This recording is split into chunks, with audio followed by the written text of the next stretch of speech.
November 26, 1949. This milestone invites us not to just celebrate, but to deeply reflect on our journey and chart our path forward. This Constitution has been the bedrock of the world's largest democracy, testament to the profound wisdom of its architects and the resilience of our democratic spirit. Let our deliberations in this House over the next 2 days reflect the gravity of this occasion. देश के उपराष्ट्रपति और राज्यसभा के सभापति के इस बयान के साथ ही लोकसभा के बाद अब राज्यसभा में भी संविधान पर चर्चा की शुरुआत हो चुकी है।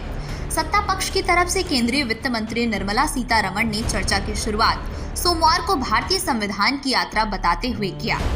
Sir, let me just remind, and I'm sure very many members of this House will know, that post Second World War, nearly 50 countries, in fact over 50 countries, had become independent and they had their constitution written, but many have changed their constitutions, not just amended them, but literally changed the entire feature of their constitution.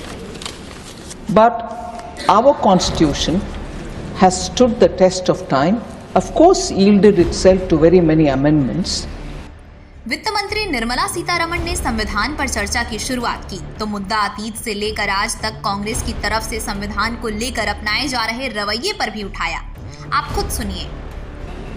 Majroor Sultanpuri and Balraj Sahani were both jailed in 1949 itself. For what mistakes, sir? During one of the meetings organized for the mill workers in 1949, Majroor Sultanpuri recited a poem that was written against Jawaharlal Nehru, and therefore he had to go to the jail. Sir, he refused to render an apology for the same and was jailed therefore in 1949 along with Balraj Sahni, eminent actor of those days. So that is the level of tolerance, and today we hold our constitution in our hand, go about it and say freedom of speech. There is sense of fear in the country. Majroor Sultanpuri didn't feel it, Balraj Sahni didn't feel it, but the history repeats when it comes to the Congress party. Sir, Congress's record of curtailing freedom of speech didn't confine it with these two people. Nehru, a political biography which was written by Michael Edwards, in 1975 was banned.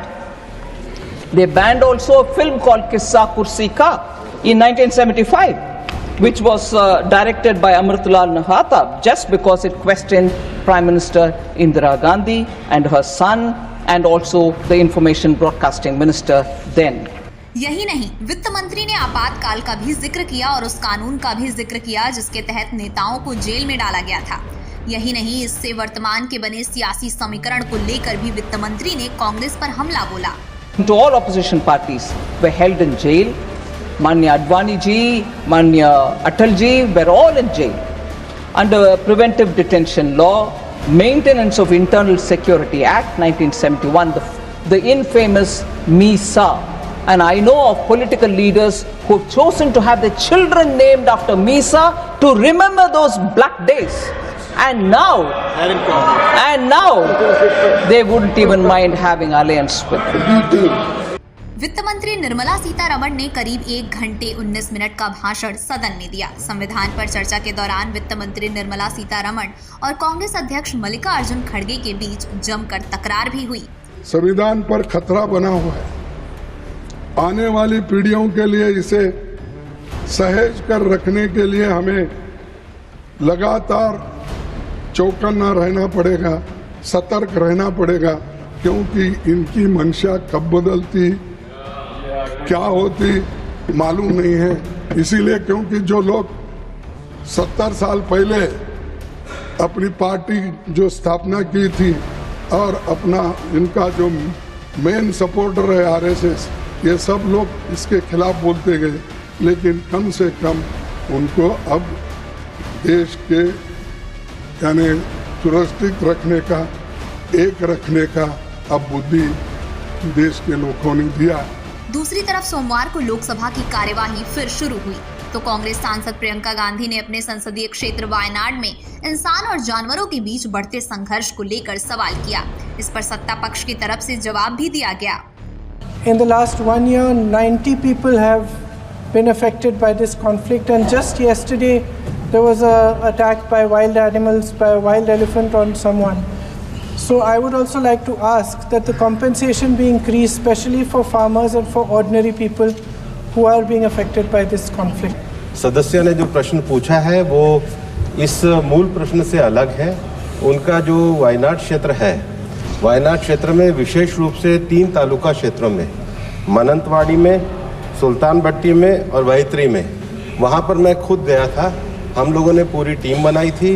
हमारे द्वारा वहाँ पर administration और forest के द्वारा एकीकृत रूप से कार्य किया गया था। ये जो कॉन्स्टिट्यूंसी है ये केरल, तमिलनाडु और हमारे कर्नाटक, इन तीनों का एक बड़ा क्षेत्र है। उसमें जो संयुक्त क्षेत्र है उसके अंतर्गत ये कॉन्स्टिट्यूंसी आती है। क्योंकि प्रश्न मूल प्रश्न के साथ नहीं है, लेकिन हमारी सरकार के द्वारा जो कार्य किए गए हैं उसकी कॉपी में उनको उपलब्ध कराएं। Question number 286। फिलहाल सोमवार को सदन की कार्यवाही ठीक तरीके से चलती नजर आई है। अब ये कब तक जारी रहेगी ये तो वक्त बताएगा। मंगलवार को भी राज्यसभा में संविधान पर चर्चा जारी रहेगी।